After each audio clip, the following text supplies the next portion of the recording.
Join us this week as we descend into the darker side of human nature and uncover the shadows that dwell in the unknown.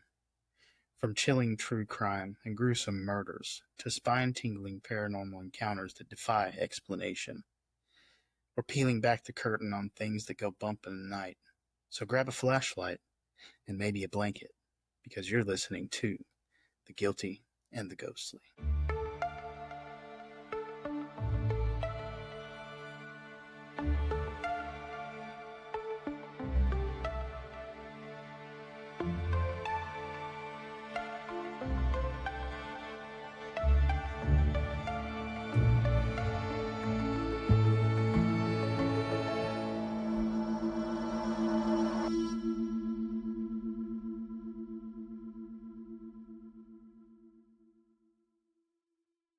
Welcome back, GGP.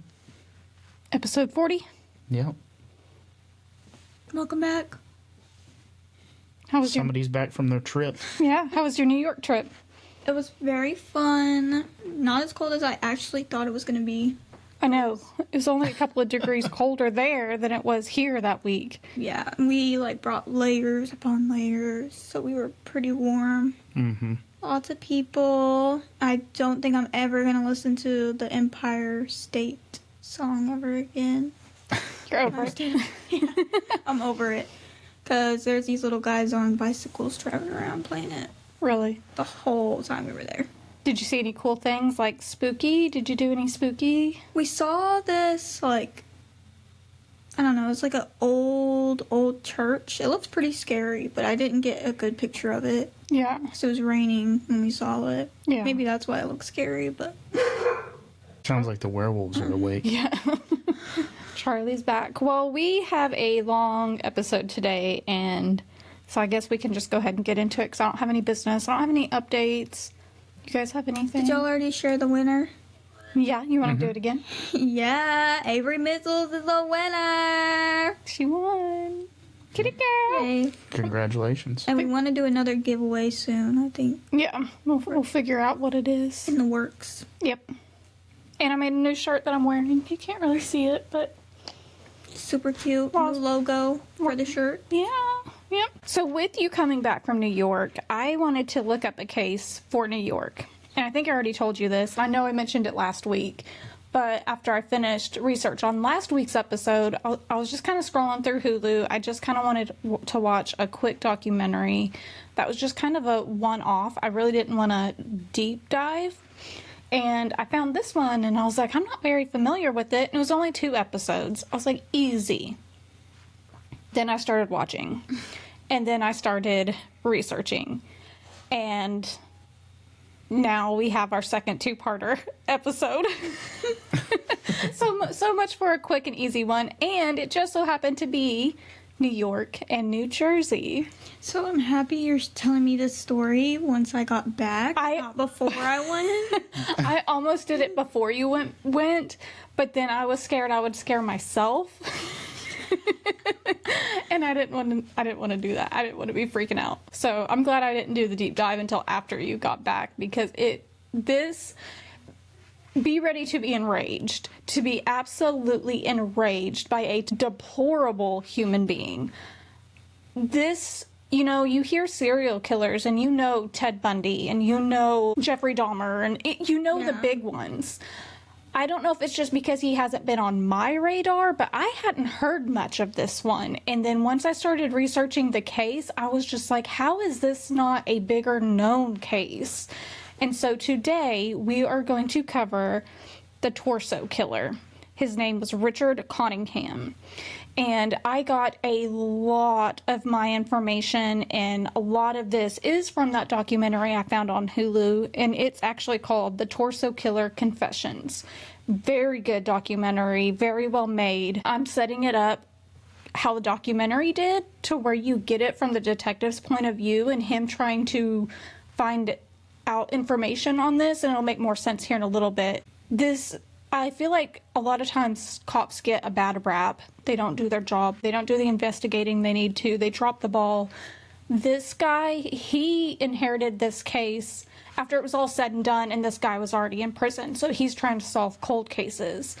And the amount of work and the care that you can tell that he gives to these victims and their families, I think needs to be known, and to remember that not all cops, not all investigators, not all detectives are shitty humans. A lot of them do take pride in their job. They do want to bring answers to these families, and they do want to do the right thing. Mm-hmm. So, are you guys ready?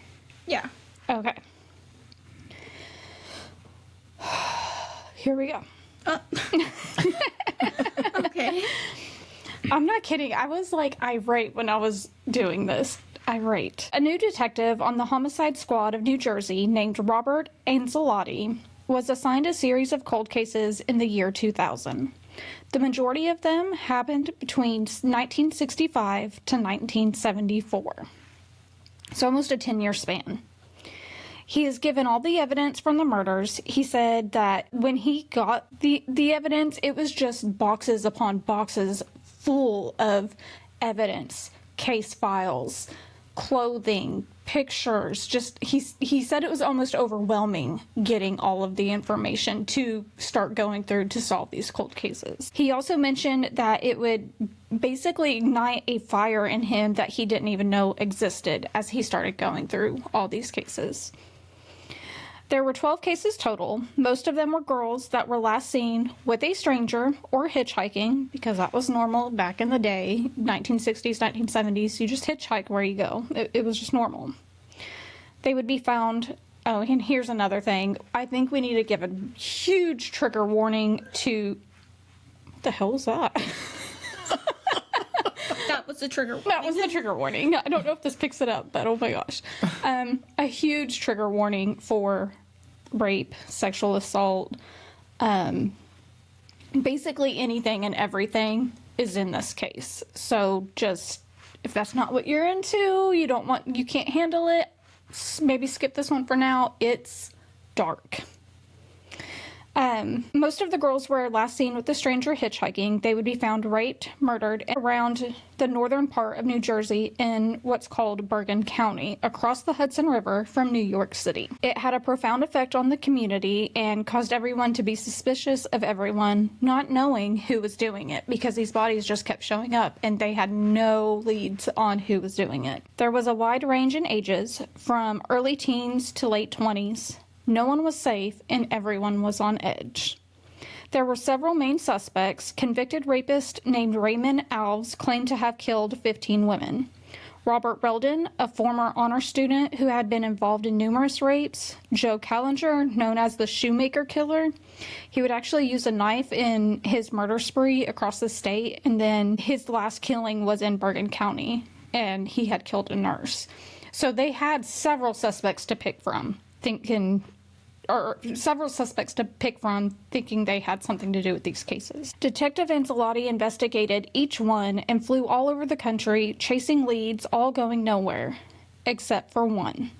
Only one name that kept coming up, and he could not eliminate, and his name was Richard Cottingham. Richard Cottingham had been convicted for the murder of 5 women. 3 of the women were in New York City and 2 in Bergen County. He got the nickname of the Torso Killer, after the murders in Times Square by the New York media. The women were found with their heads and hands cut off, and the room that they were in was lit on fire. Cottingham would be caught after attempting to rape a sex worker in Bergen County at a local Jersey motel on May 22nd, 1980. The 12 cold cases that Detective Ancelotti was investigating were all centered around that same area. While Cottingham was in prison, detectives began to talk to him about unsolved murders in the area. Unfortunately, nothing ever became of it. He was obviously committing these crimes in the 80s, and with his age, it very well meant that he could have had to do with the crimes in the 60s and 70s as well. That's when Detective Ancelotti knew he had to at least try to talk to Cottingham about the 12 cases he was working on, knowing that other detectives had tried to talking to Cottingham before, but they had no success. Detective Ancelotti had to rethink of ways to get Cottingham to talk. And that's another thing that in this case with this killer is, it's a cat and mouse game to him. Like, he's still playing games even behind bars, and you'll see that here in a little bit. Not only was Ancelotti investigating the 12 cold cases, but he had numerous other cases he was working at the same time that involved mob hits that led him to Richard the Iceman Kulinski. Kulinski was known to brag about killings he had done for the mob. He had gotten the nickname the Iceman because he was known to put the bodies in the freezer after killing them to try and change the temperature of the body to throw off the time of death and investigators. So he would just, after he'd kill him, he'd shove him in a freezer to try to throw everybody off. What the heck? Wow. And was that the same guy? No, this is a different guy. This is Okay. the Iceman. And you'll see what I'm talking about him in a minute.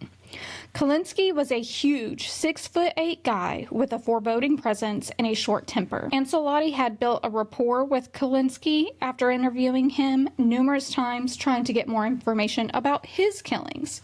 So the detective had investigated Iceman before and had interviewed him, and they kind of had relationships, not the right word, but kind of a relationship, a rapport with each other. After building trust with Kulinski, Detective Ancelotti was able to get enough information and closed numerous other cold cases. Ancelotti thought this was the perfect opportunity to see if he could use Kulinski to get more information about Cottingham, because Cottingham and Kulinski were held in the same prison and on the same wing. He's like, here's my inside information. This guy will help me. So Ancelotti talked to Kulinski. These names, man, they're cool. But I know I'm gonna trip up.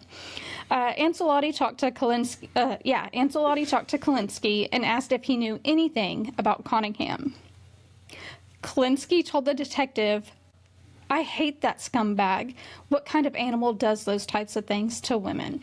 So Cottingham, the torso killer, he wasn't even liked by other prisoners. Like, he is such a narcissist that even other killers were like, F him. I don't want nothing to do with him. Dang. Kulinski began working with the detective and giving him inside information about Cottingham.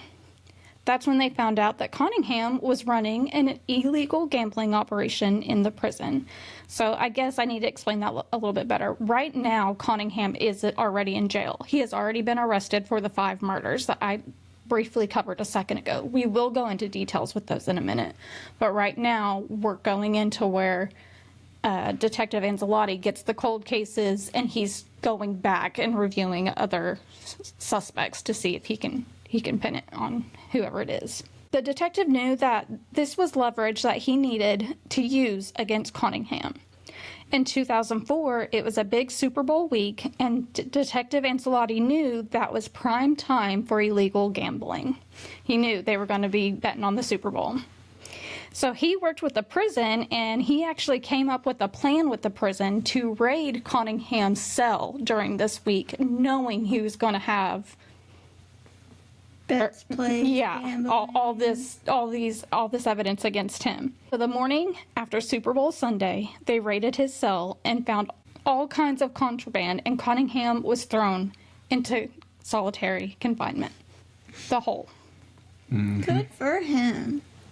You get no yard time. Living conditions were harsh, and it was not a fun place to be. Don't you get no sunlight too? No sunlight. You basically get let out for like 30 minutes to eat, shower, and you go right back in. And normally it's like a 23 hours in and 1 hour out. Yeah. If he was arrested for killing 5 people at that point, he should have already been in there. Yeah. And just wait till you find out what he did. Just to those 5 women alone. Wait till you find out. Detective Ancelotti let him sit in there for a few days before going to interview him. He's like, let him stew. Let him sit there. Let him stew. The detective walks in and can tell that Cottingham is absolutely miserable. So Cottingham, he's about 60 years old at this point. And the detective even described him as looking as like a Santa Claus with a really bad hangover. And he does. I mean, he's got a big white bushy beard, white hair, big belly. He looked like, he described it the best, like a or what's it called, bad Santa. But he actually looked like Santa. He sits down with him and says, "I'm the reason that you've been in the hole." Automatically, he's like, "I did that, motherfucker." Cottingham looked at him kind of crazy. He was like, what the hell? And Detective Ancelotti told him he was going to make his life a living hell unless he has a conversation with him. Right off the bat, he's like, you're playing by my rules, buddy. Good for him. They started talking, and Cottingham would not confess anything or give any other information. He would only agree to continue the conversation if the detective didn't continue to mess with him. He's like, leave me alone and I'll talk. I'll talk with you. Get me out of the hole, then we'll talk. Detective Ancelotti knew after interviewing him that, like, the bad cop routine wasn't getting anywhere with him. He's like, that's not working. This guy's a narcissist. He needs to be put on a pedestal and told he's like this amazing, superior human being. He's like, all right, I'll play your game. He began visiting with Cottingham at the prison on a regular basis. The detective had no clue what crimes Cottingham was connected with, but wanted to try to get answers. Cottingham was playing hardball and would not give him any new information. But the detective kept coming back, working on Cottingham, slowly chipping away at him, and slowly Cottingham began opening up about the crimes that he had already been convicted for. So it's, even though it's not about his cold cases, he can tell he's making progress. He's at least talking about the cases that he was convicted of. Because before, he wouldn't even do that. He pled not guilty to the ones that he was charged with, and, like, he's literally caught red-handed. We're fixing to get into it, but he's like, he wouldn't even say it wasn't me. He just was like, not guilty. Yeah. Before Cottingham was arrested, he went on a murderous spree for a few weeks, targeting sex workers. And that is another thing. I tried to be very mindful on, I know it's not PC to call them prostitutes. I am trying to be very respectful, but you can tell that these are an older generation of cops in the documentary, so they don't always use the right terminology. And I hate that because they're also victims in this stance. But you can tell that they do care, that they did care about them, and it's just, I don't think they're not up to par, I guess, on using the correct terminology. So I tried to, I might slip up here and there, but, and if I do refer to them as prostitutes, it's because I'm quoting what they were saying. Okay. He would go on to say that just by talking to them, he could get them to do whatever he wanted and then get them to go to places they normally wouldn't go. So he's like, I can make them do whatever I want. He manipulated them. Yeah. Probably just with money. I mean, how old was he when he was doing these crimes? Does it say? I'd have to go back and see. All ages, though. All ages throughout his whole life. Starting when he was a teenager? I'm not that far yet. I'm still researching the second half, and so in part 2, we are going to be covering more of the cold cases. This part, we're mainly covering the ones that he's been convicted of. Okay. So let's go ahead and take it back to the crime that he originally got arrested and put in prison for. New Jersey, on May 22nd, 1980, a call comes in reporting a woman screaming in a room at the Quality Inn with a Do Not Disturb sign hanging on the door. A police officer pulls up to the scene, and he sees a man, like, frantically waving him down, saying there's a man up there with a gun.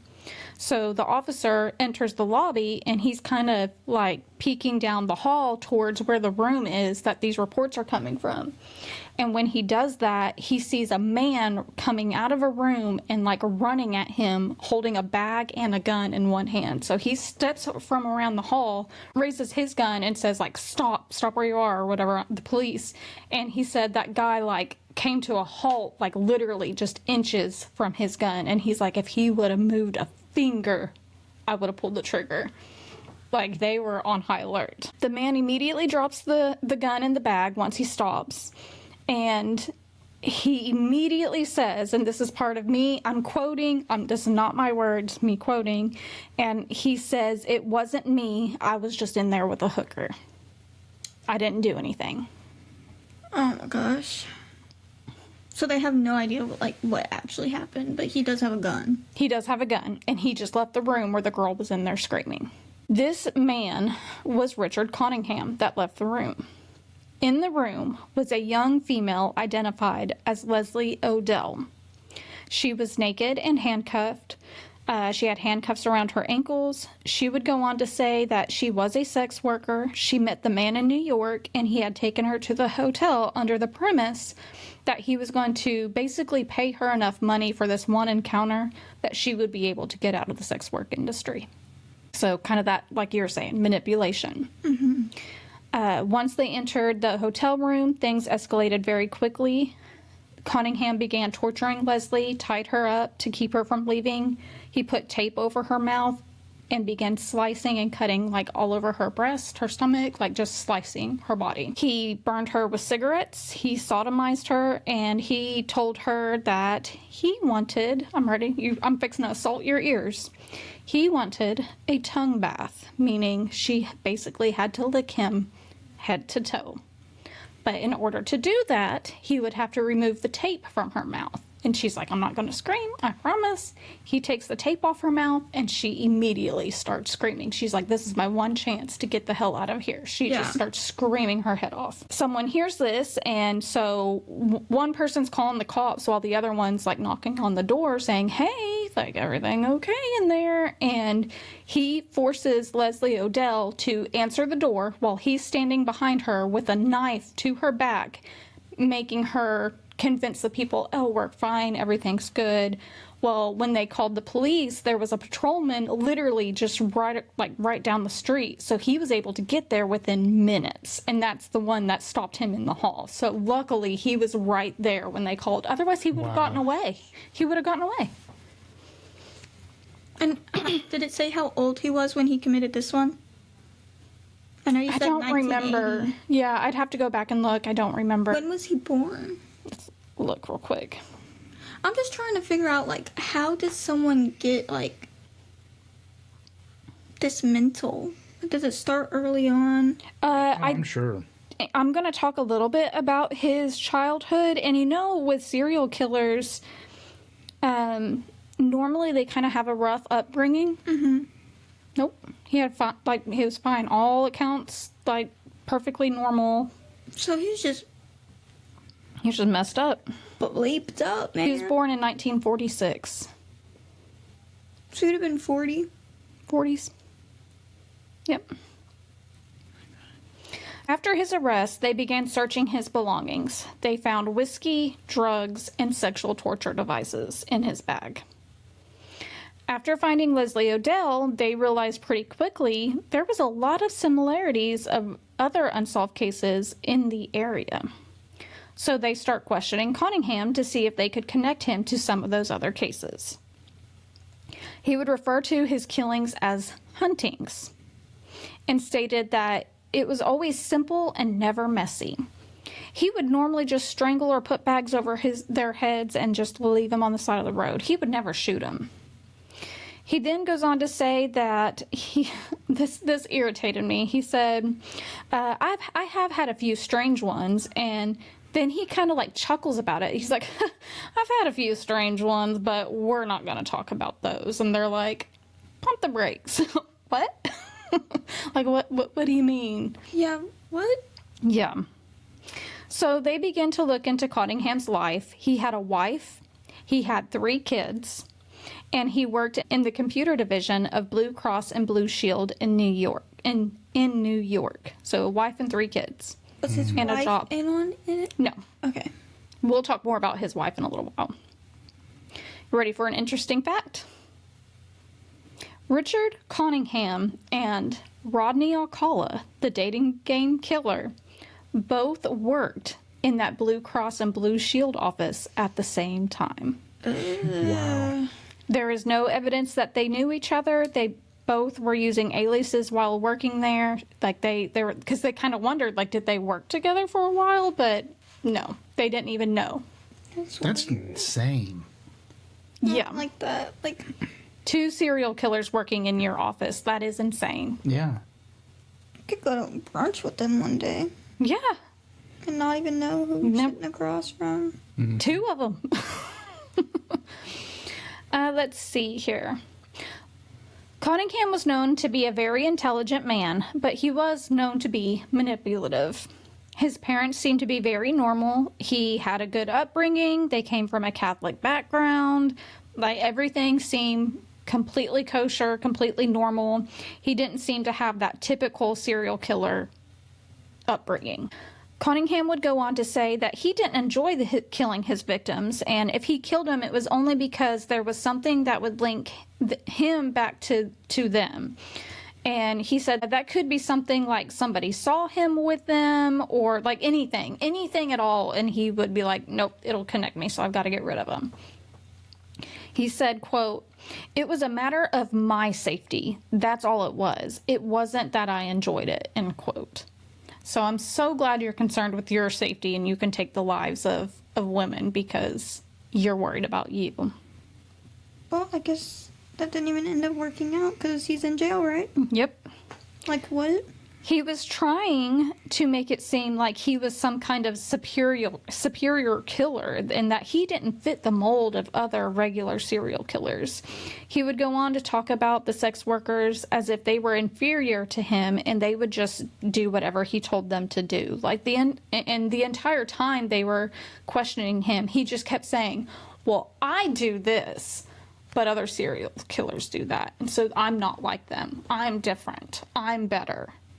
Continuously through this detective ends up interviewing him for over 10 years trying to get information, and through those whole 10 years he just constantly was like, I'm better, I do it this way, I wasn't going to get caught by the police. He blames his wife for getting caught. Like, we'll talk about it in a minute. He blames his wife for getting caught.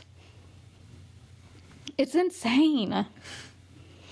Police then started connecting the dots and wondered if Cottingham could also be connected to murders that had happened previously at that same hotel on May 5th, 1980, just 17 days before Cottingham was arrested for attacking Leslie Odell. So 17 days prior, he murdered somebody else? Yes. At that hotel. At that hotel. That is crazy. Oh, it gets better. Just wait. 2 bodies were found in that same hotel. A maid was cleaning a room 132, and she's like, I guess she's vacuuming, and she kind of feels it hit something under the bed, and she's like, what the hell? She lifts up the blanket, and there's a freaking body under the bed. Wow. And this was the same day that they found Leslie Odell? No, this is 17 days before they found Leslie. So 3 people. No, this is the second one. Okay. Yeah, this is the second one. So Leslie Odell happened, and now they're looking at past murders, and they're like, wait a minute. 17 days. 17 days before this maid's cleaning the room and finds a dead body under the bed. She, of course, screams in horror because I could not imagine just doing your job and finding a freaking body underneath the bed. That would be terrifying. And you know, our oldest, anytime we stay at a hotel, she has a checklist. She pulls the blankets, makes sure there's no bugs. She checks under the bed, makes sure there's nothing in there, and then she goes to the closet to make sure there's nobody in there.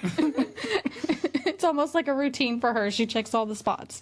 And now, I'm not going to bump what she's doing, okay? And I feel so bad for the maid because I'm sure she's like thinking, holy, like I'm probably about to be a suspect. Yeah. Like what? Yeah, just find a body. The body would be identified as Valerie Street, who was just 19 years old. Wow. She was known as a sex worker who had just been arrested recently, and she was charged with prostitution, like literally just a few weeks before she was found dead. She was naked, she had tape residue on her mouth, handcuffs around her wrist, and they also were able to find a fingerprint. I think on the cuffs, if I remember right, they were able to lift a fingerprint. They also realized that 3 years prior to Valerie Street's murder and Leslie Odell's attack in 1977, another homicide occurred at that Quality Inn. So Okay, 3 years why prior. isn't this thing shut down? Like, It's New York, though. How often it sounds bad, but how often are dead bodies found in New York? I have no idea. And this is the lot. 1980s. So you have the drug epidemic, you have the sex workers, you have corruption in the police force, you have all of this stuff working. They don't have the databases like we do now to keep track of everything, where everything's happening. I mean, it's just everything stacked against them. Mary Ann Carr worked as an x-ray technician. She was absolutely, she was stunning. She was beautiful. All of these women were beautiful, don't get me wrong, but she was very pretty. She was a very pretty woman. She worked as an x-ray technician. She had a husband. She was a mom of, I believe, 2 kids. Am I remembering the right one? Maybe she wasn't the mom of 2 kids. There's another one on down where she was the mom of 2 kids. But she did have kids. Her husband was working out of town on a business trip, and he had tried calling the house a couple of times that day with no answer. You couldn't get an answer. Now I'm starting to question myself. I don't know. She was young and married. Maybe she didn't have kids. This one, I don't think it did have kids. Her husband was out of town on business. He tried calling several times that day to get a hold of Mary Ann, but she wasn't answering. After numerous attempts, of course, her husband's starting to worry. Why isn't she answering the phone? Why hasn't she been home yet? Why hasn't she called? So the police receive a call. While he's trying to locate her and see what's going on, the police receive a call about a body that was lying in the parking lot of the Quality Inn next to a fence. It was Mary Ann. She was still wearing her white uniform from work. She had ligature marks on her wrist, ankles, and feet. They noticed her uniform had tears in it, and it was determined that someone had sexually assaulted her and then redressed her before disposing of her body in the parking lot.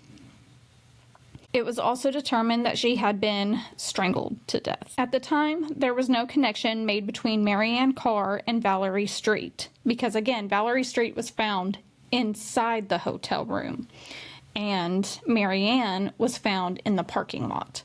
So it's just far enough away to where they didn't make that connection. yeah. Not to be that person, but I feel like I probably would have made the connection. You would think. Like, it might have taken me a But few it's days, 3 years, though. It's also 3 years. So who knows, like I said, with the constant changeover in police departments and stuff, especially back then, it doesn't always get transferred over. And they don't have the database that we have now to where they can just search it and look it up. Mm-hmm. So it was a lot harder to keep track of everything. So no connection is made between these 3 attacks. Leslie, Valerie, and now Mary Ann. No connections made. Okay. Until now. Now that they realize that all of these attacks and murders happened in the same area, they're like, okay, now let's start comparing them, because they were very similar. They were all tied up. They were all sexually assaulted. Like, they all had very similar evidence, I guess. Yeah. For some reason, I keep wanting to say M.O. Yeah, well, it's his MO. He has the same MO with all of his victims. Yeah. Yeah. So they do start connecting the dots. Richard Cottingham would not admit to being caught red-handed. He even stated the only reason he was caught was because the police didn't play fair. What? What? Excuse me? Come again? Yeah. He went on to say that he couldn't admit to anything because he couldn't remember.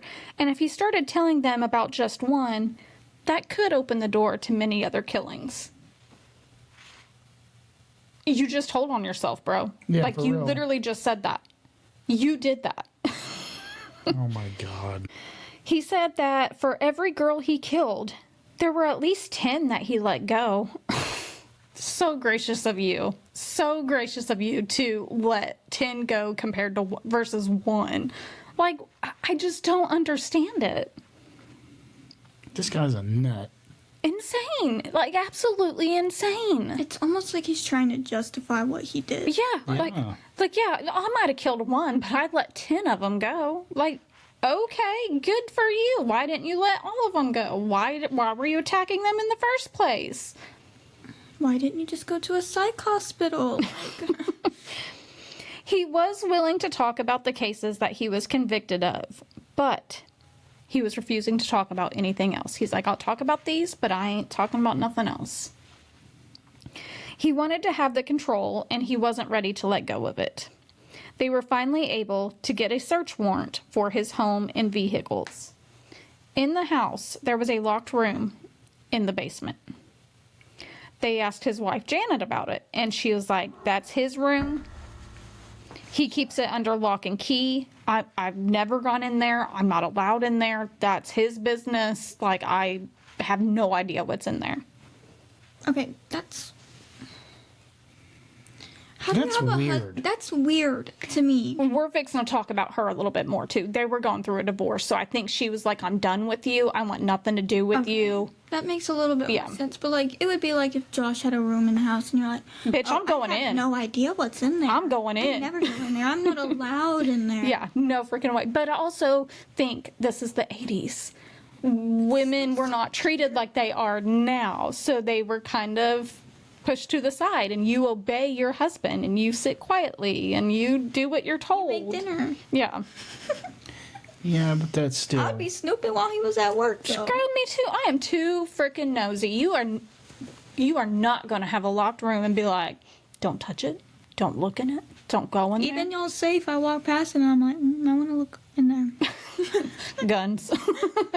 Lots of guns. Yeah, so that... I definitely wouldn't be allowed to have a locked room. No. No. Audrey would get paranoid. She'd call me in the middle of the night. I think there's a dead body in there. Josh, just put a lock on a door in the house. You're coming over. We're getting in. It reminds me of Tamra. Maybe I shouldn't talk about that. So me and my best friend Tamra, anytime we would see a house You're for gonna sale, incriminate yourself. Don't do it. allegedly, we would want to see inside the house. And so we would just see if the window would open. And if it would, we may or may not have went in and looked. We didn't mess anything up. We just wanted to look inside the house. Yeah. Charges are filed. Charges are filed. already. Yeah. We're in trouble. Sorry, Tamra. Are- Sorry. People are going to show up at y'all's front door, like, so. On October 15th at 9:24 a.m., all we can see is your butt hanging out of a window. It's all right. It's all right. Well, Allegedly. Allegedly. This is all hypothetical. Yeah, hypothetical. We just thought about it. We didn't do it. We didn't do it, girl. We didn't do I was it. thinking about it. I was just thinking about it. Well, Janet, which is his wife, and Cottingham they were going through a divorce. She's like, we're going through a divorce. What he does is his problem. I'm just trying to get my kids and get the hell out of here. Like, I want nothing to do with him. I'm done. When they interviewed Cottingham about it, he would go on to admit to cheating on his wife on their honeymoon. Right from the get-go, cheating on his wife at the honeymoon. That's crazy. Why even get married? Like, What? Yeah. You couldn't gotta have wait that mask. one night. You gotta have that mask of the perfect family and being a normal human being with a wife and So you could actually be a disgusting. deplorable human being. Instead of Cottingham, his name needs to be Rottingham. Wah wah. Wah, wah, wah. Terrible joke. Tori liked it.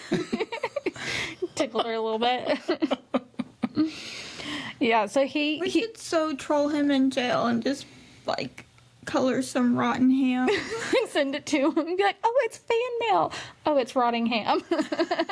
You guys are crazy. Oh, that's funny. Well, so yeah, he cheated on her during the honeymoon, and he said that once he did it was easy. Like, it was super easy for him. He's like, I never had trouble with the ladies. Okay. Right. Okay. Okay, but Sounds like all he was trouble for the ladies. Exactly. He said that she was in the process of leaving him, and she was going to try to take the 3 kids from him when she left. So he got sloppy because of that, and he said that with his wife trying to divorce him and taking the kids, he got messed up mentally, and that's the only reason why he got sloppy and that he got caught. If it wasn't for his wife, he wouldn't got caught. They would have never caught him. That's when he started struggling mentally? This guy is a fucking piece of shit. Yeah. Oh my gosh. Lock him up for life. Give him the, like... Execution. Injection. Yeah, execute his brain cells. Like, for a second there, when you were talking about how, like, it would make him have kind of weird mental things, at first I started thinking, I can kind of sympathize with that. But the more you started talking, the less I sympathize. Yeah. Yep. Like, that's just crazy. Yeah. Well, in reality, what he really couldn't stand is it was his wife taking control. He was no longer in control. His wife was taking it and saying, I'm taking the kids. That probably really drove it even deeper of insanity whenever he no longer had control, being that type of mentality. Mm-hmm. And she's taking it away from him, which good for her. Take those kids and run, girl. Yeah. Run. In which, that's another thing, I'm kind of getting ahead of myself. So when they're talking to him and trying to get him to confess, he does all of these awful, horrid things to these women, victim, one of them being a child. And he has 3 kids. And when they're trying to get him to confess this, he's like, I'm not confessing it because I'm trying to protect my kids. Who was protecting the other kids that you were murdering? They were somebody's child. What are you talking about? They were somebody's baby. They were somebody's mom, sister, aunt. Where was their protection? Like, it just does not make... I'm glad it doesn't make sense to me. I'm glad I don't think like a serial killer. But it does not... I can't comprehend it. Well, it had to have been like a complete disconnect from reality. Yeah. It's all about him. Again, it's me. What are my needs? What are my wants? And, insane. Okay. Now you have me questioning myself because I can kind of see that in my mind.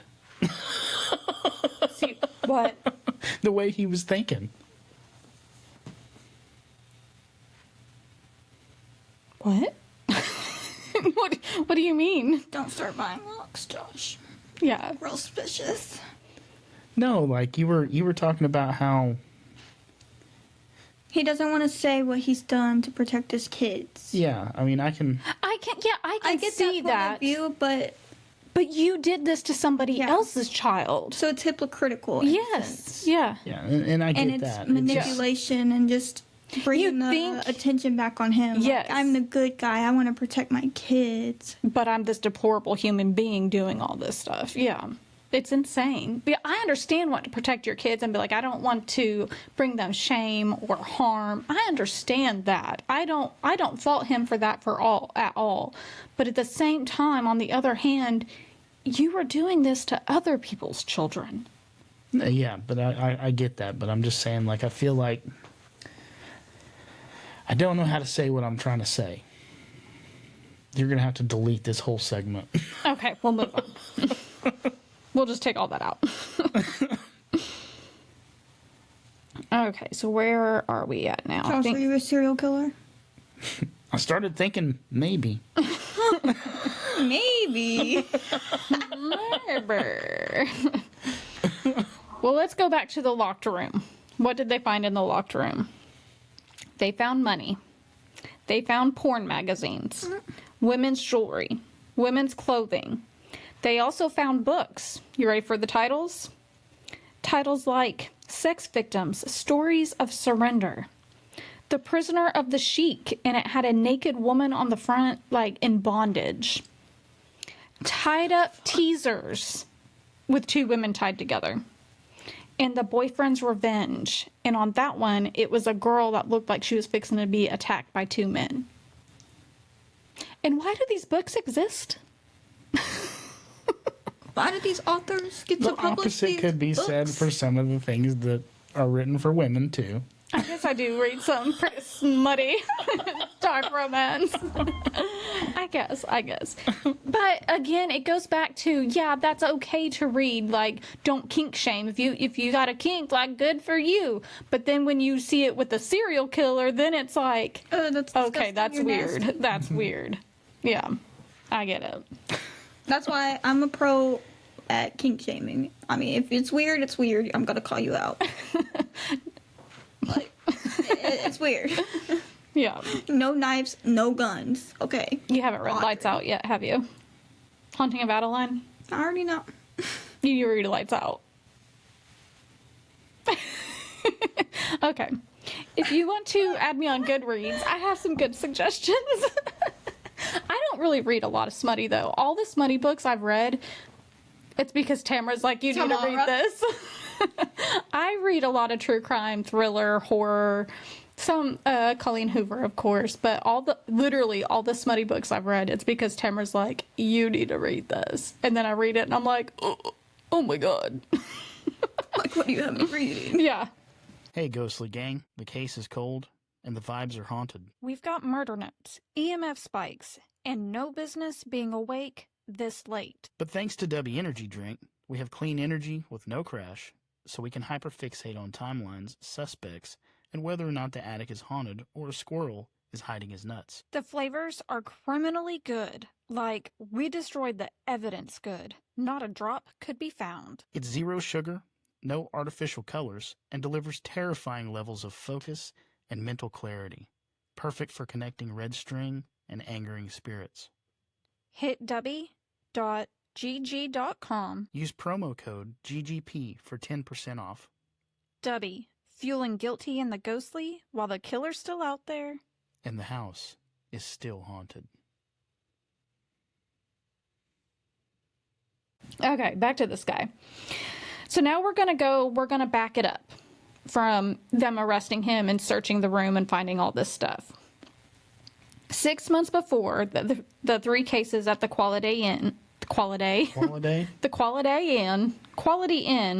December 2nd, 1979, at the Travel Inn Hotel in New York City, reports of a fire start coming in. They enter the room and they found a nude female. They drug her out to the hallway to begin giving her CPR, starting life-saving measures. But once they get her into the hall, they quickly realize she does not have a head. Hey, I don't think there's any reviving that. No. Oh my gosh. They enter the room again and they discover a second body. Both bodies had their heads and hands cut off. To this day, their heads and hands have not been found. They had slice marks, puncture wounds, and bite marks so deep that it literally removed chunks of their skin from their body. Damn. You ready for another eerie Like dog bite marks or human? human bite marks? So he was eating them. No. He was just More like torturing torture. them, just biting them, just inflicting pain in any way that he can.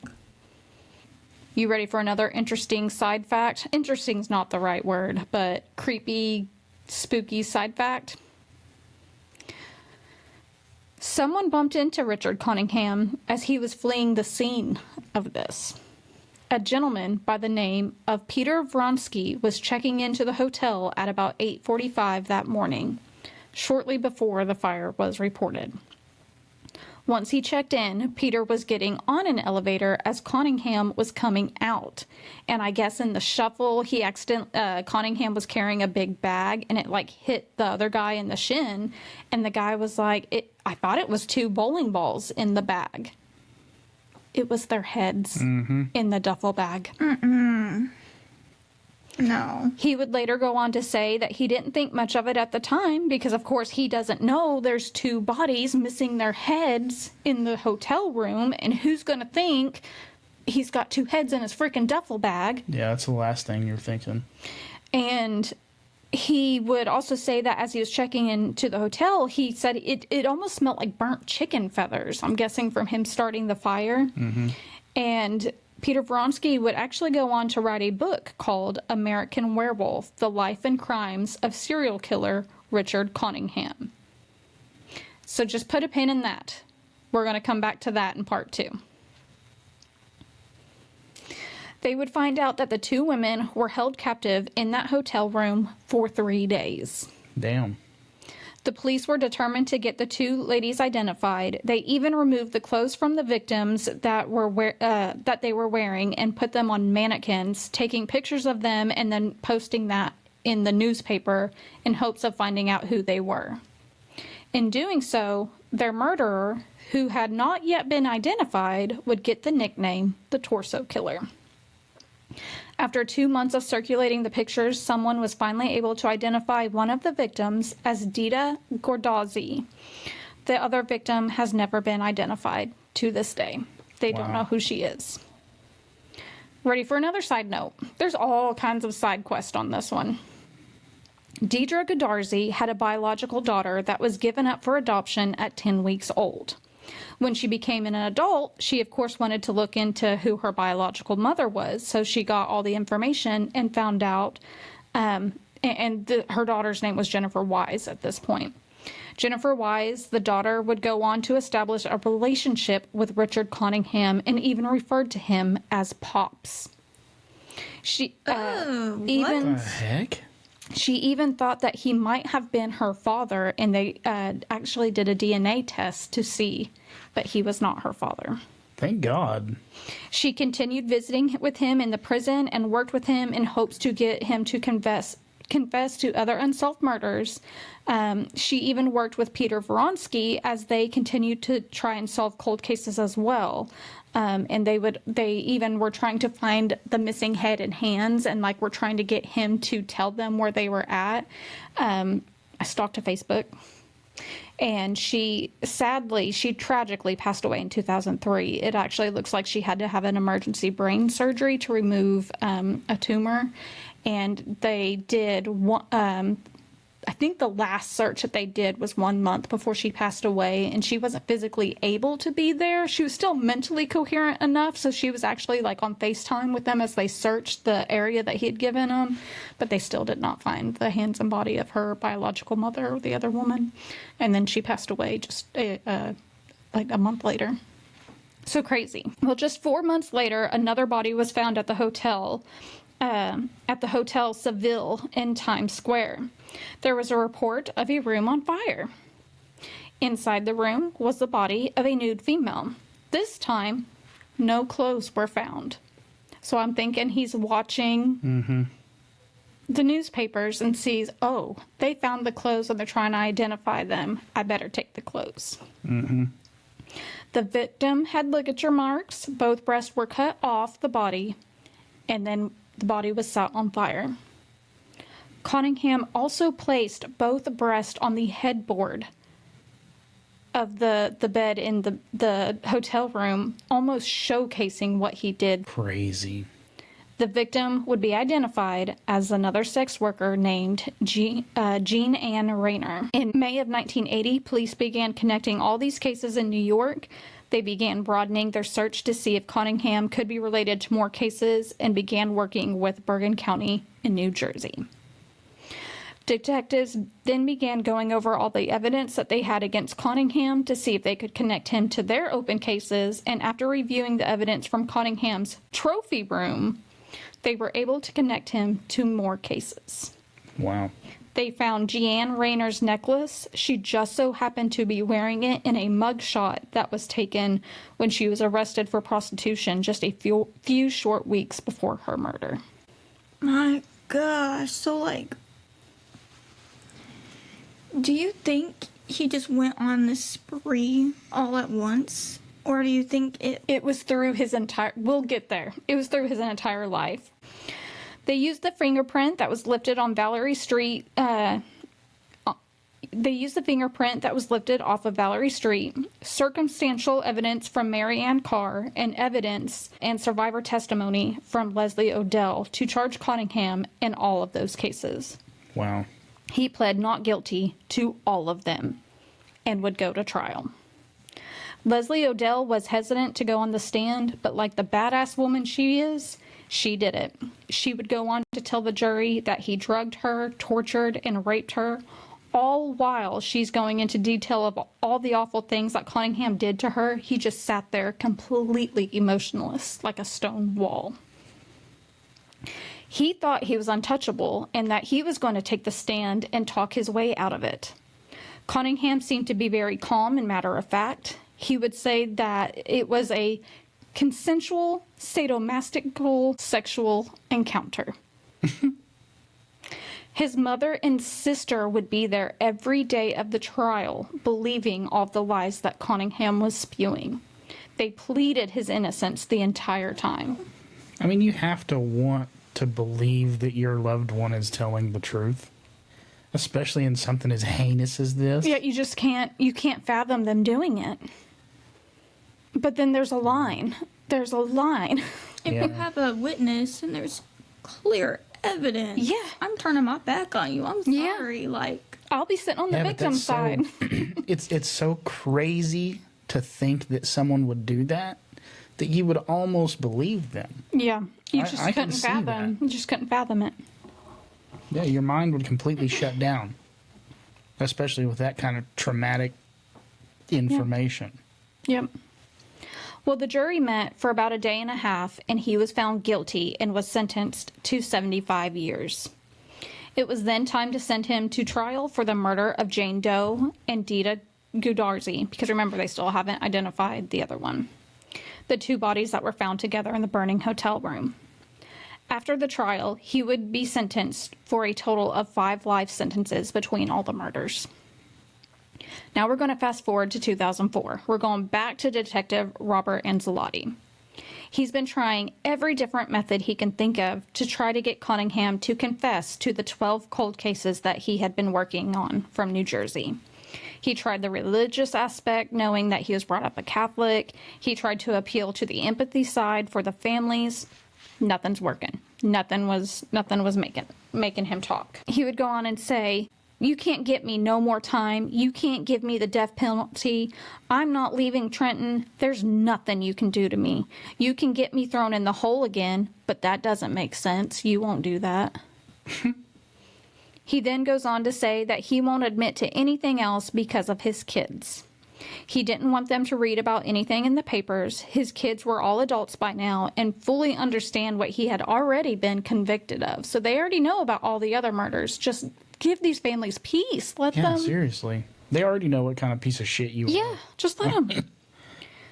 Let's see here. He began getting frustrated that he kept getting pulled for his meetings with Detective Robert Ancelotti.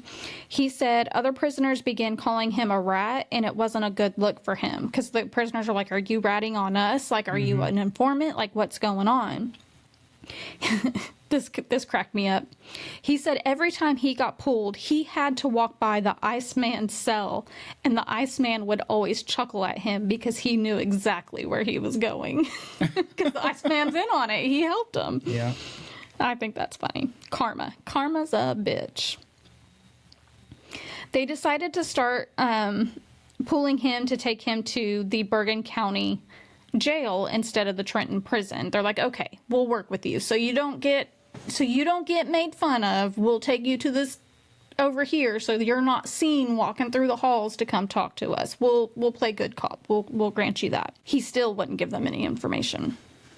Robert Ancelotti also tried to appear friendly with him. They would go as far as playing poker with him after a day of questioning, just trying to build that rapport. Like he said, I'd get six detectives and we'd all sit around playing poker with this guy. He goes, "It was awful. I hated every minute of it, but you have to play that role to appease them to try and get answers for these families."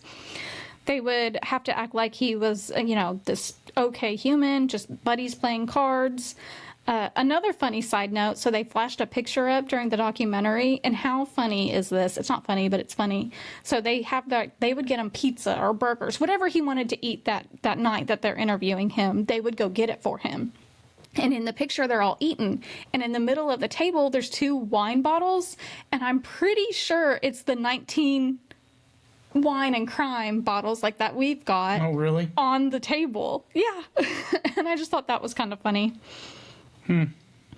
This continued through 2006, and they finally started making progress. They finally came to an agreement, and whatever he admitted to that day would not be used against him in court. They're like, he's already in here for life. He can't be... Yeah, there's nothing more we can do. Nothing more we really. can do. So let's just try this angle. He finally admitted to killing a housewife in October of 1967. He met her while she was shopping. He remembers her having kids and that she was a really nice woman. They almost made like friends. He was stalking her, but she thought they would just bump into each other, and they almost made friends. Like they were on friendly terms. He remembers her having kids. She was a nice woman. With the details that he gave them, they were able to link him to the murder of Nancy Vogel, 29-year-old married mother of 2. Nancy didn't return home on October 28th after a day of shopping. Her family began searching for her, and after a couple of days, a couple of girls were walking home, glanced inside a car, thinking they saw a mannequin in the back seat. Nancy would be found on the floor in the back of the car, naked and tied up. The family of Nancy, this breaks my heart. The family of Nancy found out by a news reporter knocking on the door, and one of her, I think it was her daughter, answered the door. And before the kid could even say anything, the news reporter said, "Now that you know your mother's dead, how do you feel about that?" And that's how Nancy's family found out that she was found dead. Wow. That reporter should have lost their job. Who said that? Who said that? Nancy was raped, beaten, and strangled to death. Cottingham was never linked to the case until he gave them the details needed. They were able to determine that what he was saying was true when he told the detectives that she had 2 bags of groceries in the trunk of her car. And she did. Wow. He still refused to give a full confession of the murder, though. It was a constant back and forth with Cottingham, and finally, in 2010, the detective had enough of Cottingham and his demands. He told him, "I'm done. I'm not doing another damn thing for you until you give me something." Cottingham agreed to confess on record. The detective was asking for details, and Cottingham would say it was forced consensual sex. That's rape. That is rape. Yeah. How exactly does that work? He began talking about that day and what he did, speaking very calmly about the brutal rape and killing of Nancy, almost like it was just another Tuesday night. He was just very, well, I did this, and then we did this, and then I did this. Like, he was just very... It's creepy. It's very creepy. 6 years later, Detective Robert Ancelotti got the confession, and he was able to tell the family what actually happened to Nancy that night. But due to the deal they made with the devil, he did not want the media to find out because he didn't want his children finding out. So what they did is they went to the family and they said, "Look, we've got these answers, but we've got to keep it quiet. We will take him to trial." They made all these special arrangements so it didn't get caught. They did it like really late one day so that the media wouldn't know about it. They can't block the media from coming in, but they can schedule it when they're all off the clock. So that's what they did. They said basically the only ones that were in attendance were the detectives, the attorney, the prosecutor, and Nancy's family. That's all. So Cottingham agreed to accept another life term for his confession, but he would not go on trial unless everything would stay quiet. Again, he was saying, "I want to protect my kids. I want to protect my kids." So in August of 2010, he would go to a quiet sentence hearing for Nancy Vogel's murder. It was supposed to be short and sweet. He accepted the plea. They'd give him the sentence, be done, and get out of there as quickly as possible.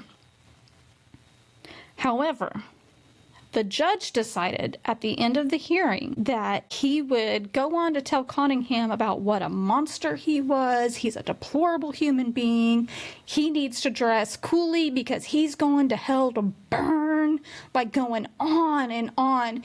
And the detective's actually sitting behind Cottingham, and you can just see him like, oh shit, because it's supposed to be quiet, quick, get the hell out of here. And this judge is just going on and on and on. He's like, he's fixing to deny it. He's fixing to say, I'm done. I don't accept the plea. So you can literally see the detective like shrinking in on himself, like begging the judge, like, just shut the hell up and like, let's just get it done. He said that like he was sweating bullets, thinking Cottingham's going to say, never mind, I don't agree to this. The judge even made Cottingham, which normally I'm like, hell yeah, brother. But the judge made Cottingham, he goes, you need to turn around to the Vogels and apologize for what you did. And Cottingham very calmly turned around and said, I apologize for the pain I put you guys through. I sincerely mean it. Turned around and faced the judge. Finally, the judge shut the hell up and finished it. He's sentenced. And Detective Ancelotti, he's going to start escorting Cottingham out of the courtroom. Cottingham stops, looks at Detective Robert Ancelotti. And mind you, he still has 11 more cases he's trying to solve. He's only solved one cold case. He has 11 more he's trying to get done. And this was just like the first big step. And Cottingham stops and he looks at him and he said, you will never get me to fucking do that again. And the detective's like, that is 6 years worth of progress that has just been blown by this judge because he couldn't keep his frickin' mouth shut. Mm-hmm. I have 11 more cases to solve and you just ruined everything. So did the judge get fired for that? Or No, judges can do what they want. Yeah. And that's where we're going to end part 1. Wow. holy. To see somebody go through the evolution process of how he did and seemingly learned from his mistakes is fucking terrifying. Absolutely terrifying. Like practicing. It's like they're training and practicing to become better killers. Yeah. What do you mean, like with the clothes and everything? Yeah. A lot of people do. Yeah. That's why it's just media coverage, it's a hit or miss. Like, it can really help the case at the end, but in the beginning, I don't think there should be any media coverage in the beginning. And that's why a lot of detectives won't release everything to the media, because they don't want the information that they have to get out to the killer. Like, we found this, so we can use this lead. Yeah, like, let's say... Look at the Delphi murders. Be on the lookout, and they're like, oh, it's a male, long hair. He could just go and shave his head now. But you have to be looking for Like, him, and you can, I mean, I agree with that. I think the be on the lookouts are great, but I'm talking about, like, with these investigations saying he was wearing this type of shoe, this size of shoe, yada, yada. An average person's not going to look at your shoe and like, you're 11 and a half, and you're da-da-da-da. Yeah. So keep that and just say tall, man, beard, tattoos, whatever. Yeah, let that go, but don't keep the little things that they can prove later on that they can't hide. So I just listened to Delphi Murders, a podcast on that, and they did kind of the same thing. You know, they had pictures and they had videos, but they weren't releasing everything because they wanted to keep it to try to find who did it. Sometimes it helps, sometimes it hurts, but that's the gamble you take. So, yeah. What an interesting case. And I've started researching the second part. So once I go into the second part, it's going to be more of the cold cases and what transpires to try to solve those. It's not over yet. I'll just say that. It's not over yet. But I think you see more of the buildup like you were talking about. Like the evolution process. Yep, you see it. So, again, this detective is amazing. The documentary is awesome. Lots of good information. It's dark. It's heavy. But you see actual videotape of him talking, and during the confessions and during the interviews. There was one part I was telling Tori, so when they picked him up from Trenton to take him back to the county jail, they hadn't talked in a while. Oh, this might be in part 2, but it's okay. I'll go ahead and tell it. They hadn't talked in a while, and they went and picked him up to take him to the county jail to interview him. And again, they're playing that good cop and talking to him. And he's like, yeah, did you miss me? And Cunningham's like, no. And he goes, aw, don't start that moody shit with me, man. Like, it's so funny watching them play it up, play that good cop. And he's like, it's hard. He said, it's really hard to sit across from somebody and act like you're their buddy and build them up. And just the stuff that they say just rips your heart out. And you just want to... what they've done. Yeah. That's and not crazy. knowing what more they've done. Yeah. Yep. So we will continue part 2 next week. That's all I've got for this week. I've got to go get May to practice so she's not late and has to run. So until next week, stay spooky. Stay warm. It's been cold outside. And watch your evolution process. Did you hear last week though? We did the Fresno night crawlers, and I was like, stay spooky, and he goes, and keep it on 2 legs, and I was like, what the hell? And he's like, because the Fresno night crawlers. I was like, oh my god. All right, guys, we'll see y'all next week. See y'all later. Bye.